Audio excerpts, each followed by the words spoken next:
এই পয়েন্টেই রাজপুত্র আমি তোমার কাছে আসবো, কিন্তু অরিত্র অনেকক্ষণ বসে রয়েছে। অরিত্র, খুব বেসিক পয়েন্ট, এই চোর চোর কোনো সংবাদ মাধ্যম এই চোর চোর হয়তো কোনো পলিটিশিয়ান ইচ্ছাকৃতভাবে বলছেন না, অনেক ক্ষেত্রে দেখা যাচ্ছে মানুষ স্বতঃপ্রণোদিতভাবে চোর চোর বলছে যখন অনুব্রত মণ্ডলের গাড়ি পাস করছে। অ্যাসেট লিস্ট বা সম্পত্তির তালিকা নিয়ে গোটা বাংলা জুড়ে দেখছো রাজনীতিবিদদের কি ভয়ঙ্কর কাণ্ড ঘটছে। আমি খুব বেসিক একটা প্রশ্ন করতে চাই যে এই অ্যাসেট লিস্ট বা সম্পত্তিগুলো ডিক্লেয়ার করা, এগুলো তো সাধারণভাবে রাজনীতিবিদদের কাজ, যে ভাই আমার যে জামাটা আমি পরেছি সেইটা পর্যন্ত আমি ডিক্লেয়ার করলাম কোথা থেকে পাওয়া গেছে, কারণ আমার প্রত্যেকটা টাকার পাই টু পাই হিসেব জনগণের জানাটা উচিত। ছোট্ট সময় 5টা পয়েন্ট নিয়ে কথা বলবো। তুমি টাইম না।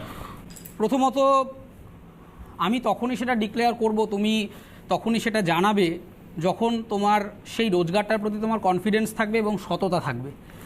সততা না থাকলে আমরা সেটাকে এড়িয়ে যাওয়ারই চেষ্টা করি, এটা খুব স্বাভাবিক প্রবৃত্তি। আমি অ্যানালিটিক্যালি 5টা দিক বলছি। প্রথম, আমি এই প্রেসে দেখানো হচ্ছিল, আমি একটু বডি ল্যাঙ্গুয়েজ অ্যানালাইজ করে দেখলাম, খুব খারাপ লাগলো আমার যে ক্রোনোলজিক্যালি যারা যারা গ্রেফতার হয়েছেন, অনুব্রত মণ্ডল, পার্থ চট্টোপাধ্যায় বা অন্যান্য যারা এই রাজনৈতিক দলের অংশ, ইভেন আজকে যারা মদন মিত্রকে আমরা তার কথা বলতে শুনলাম, কোথাও গিয়ে আমার মনে হচ্ছে যে বোধহয় ববি হাকিমের পাশ থেকে দল সরে যাচ্ছেন। ববি হাকিমকে একজন রাজনীতিবিদ হিসেবে আজকে আমার অত্যন্ত হেল্পলেস মনে হলো। ওনার যে আবেগটা বেরিয়ে আসছে, কোথাও গিয়ে মনে হচ্ছে যেন ওনার আশপাশটা বড্ড শূন্য। এই শূন্যতাটা আমাকে কোথাও একটা প্রশ্ন জাগাচ্ছে, কেন শূন্যতা তৈরি হচ্ছে সেইটা একটা আশঙ্কার।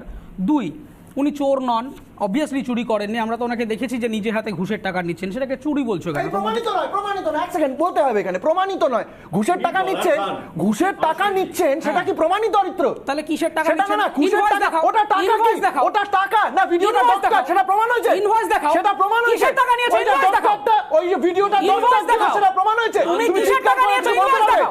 তুমি কিসের টাকা নিয়েছো? ইনভয়েস দেখাও। I want the invoice. I want the invoice. আজকে দরকার ভিডিও কিনা, ভিডিওটা রেকর্ডিং হয়েছিল কিনা তুমি কি করে জানছো? ওই ভিডিওটা কেউ ডাব করেছে কিনা? তুমি নিজে অভিনেতা, তুমি জানো না যে ওই ভিডিওটা কেউ ডাব করেছে কিনা? তুমি প্রমাণ করতে পারবে? চ্যালেঞ্জ করোনি কেন? তুমি প্রমাণ করতে পারবে? চ্যালেঞ্জ করোনি কেন? প্রমাণ করতে কিসের? আমরা মানি না। 2016 সালে বাংলা জনতার উত্তর দিয়েছিল, বাংলা জনতার উত্তর দিয়েছিল, আমরা মানি না। তুমি টাকা নাওনি, ববি হাকিমের মতো সৎ মানুষ হয় না। 2016 সালে বাংলার মানুষ আমাদের রাজ্যের মন্ত্রীরা কি এমন মাইনে পান? তাদের বাড়ির এসইউভি, তারা যে বাড়িতে থাকেন, তাদের যা লাইফস্টাইল, এই টাকাটা কোথা থেকে আসে? তাদের মাইনে কতটুকু আর তাদের জীবনযাপন কি? এই লাইফস্টাইলটার জন্য এই লাইফস্টাইলটা পিআইএল করো একটা, যে এই মানুষটার আর্থিক সম্বন্ধ তাই যদি হয় তাহলে কোর্ট রাজ্য চালাও। তাই যদি হয় তাহলে কোর্ট রাজ্য চালাও। আমি সব কোর্ট রাজ্যে গিয়ে আমি পিআইএল করব, কোর্টে গিয়ে জাস্টিস অমৃতা সিনহা বলবেন তারপরে কাজ হবে, তাহলে কোর্ট রাজ্য চালাক। তাহলে মুখ্যমন্ত্রী পদত্যাগ করুন, কোর্ট রাজ্য চালাবে। তাহলে তার মন্ত্রী দরকার কি? আমার আমি কোর্টে গিয়ে যদি মনে হয় সিটিজেন করবে, আমার মন্ত্রীর দরকার নেই। আমার এখানে আমার মন্ত্রী রাখা হয়েছে ডিপার্টমেন্ট। আজকে ময়ূক, আপনি একটা চ্যানেলের সাংবাদিক, আজকে আপনার চ্যানেলের সব তথ্য হয়তো আপনি জানেন না, প্রত্যেকটা জিনিস আপনার হাত থেকে সই হয় না, কিন্তু একটু আগে অনির্বাণ বাবুর প্রোগ্রাম হচ্ছিল, স্বর্ণালীদির প্রোগ্রাম হয়, আজকে তাদের আপনার কোনো টিমমেটস যদি কোনো রকম গোলমাল করে, তারা যদি কোনো রকম দুর্নীতি করে, কোনো অফিসে অব্যবস্থা করে, অনাচার করে, একজন সিনিয়র মেম্বার হিসেবে আপনাকে বা সিনিয়র ম্যানেজমেন্টের লোক হিসেবে আপনাকে দায় নিতে হবে। হয়তো আপনি দায়ী নন, কিন্তু আপনাকে দায় নিতে হবে, তার কারণ আপনি রেসপন্সিবল ম্যানেজার। দুর্দান্ত যুক্তি। ময়ূক বাবু এখানে বসে আছেন, বাইরে কি কি করলো তার দায়টা ময়ূক বাবুকে নিতে হবে। এটা that's why management, that's why management. আপনি ম্যানেজমেন্ট জানেন না, আপনি ম্যানেজমেন্ট জানেন না, তোরা জানেন, আমি জানি না, আপনি কিছুই জানেন না, আপনি ম্যানেজমেন্ট জানেন না, আপনি জানেন না। তাহলে মন্ত্রীর কাজটা কি? তাহলে মন্ত্রীর কাজটা কি? বাইরে ঘুরছেন কেন? আমার দপ্তরে বুঝতে পারছি না। অরিত্র, এক মিনিট রাজপুত্র, এই যে অরিত্র বারবার একটাই প্রশ্ন করছে, তাহলে মন্ত্রীর কাজটা কি? মন্ত্রী আসবেন, যাবেন, নমস্কার করবেন, বাড়ি চলে যাবেন, মন্ত্রীর কাজটা কি? তুমি বলো না, 30 সেকেন্ড নাও, বলো অরিত্র, তারপরে আবার বলুক। আচ্ছা, মন্ত্রীর কাজটা কি? মন্ত্রীর কাজটা কি? মন্ত্রীর কাজটা আচ্ছা বেশ, তো একটা মন্ত্রক চালানোটার মানে, একটা মন্ত্রক চালানোর কি পুরো মন্ত্রী? মন্ত্রীর কাজ চালানোর মানে সবচেয়ে নিচে কেউ যদি কোনো অন্যায় করে থাকে সেটার দায়টা মন্ত্রীর উপর কি করে বর্তায়? এটা বেসিক্যালি ফ্রাস্ট্রেশন, এটা বেসিক্যালি একটা ফ্রাস্ট্রেশন যেটা তার উপর দিনের পর দিন করা হচ্ছে। উনি কিন্তু বারবার বলছেন যেটা উনি তদন্তকে অস্বীকার করছেন না, উনি হ্যারাসমেন্টটাকে বলছেন। ওনাকে তুলে নিয়ে যাওয়া, ওনার একটা অনুষ্ঠানে যাওয়ার আছে সেখানে যেতে না দেবে, হ্যারাসমেন্টটাকে বারবার বলা হচ্ছে, এই হ্যারাসমেন্টটাকে কোয়েশ্চেন করা হচ্ছে। তদন্তকে ভদ্রভাবে, আরে ভাই তার চাকরি প্রার্থী বসে আছে, তাদের যারা সুইসাইড করেছে চাকরি পাবে, আমার বাড়ির অনুষ্ঠানের থেকে সেটা ইম্পর্টেন্ট, যেতে দেওয়া হচ্ছে না, এটা হ্যারাসমেন্ট নয়।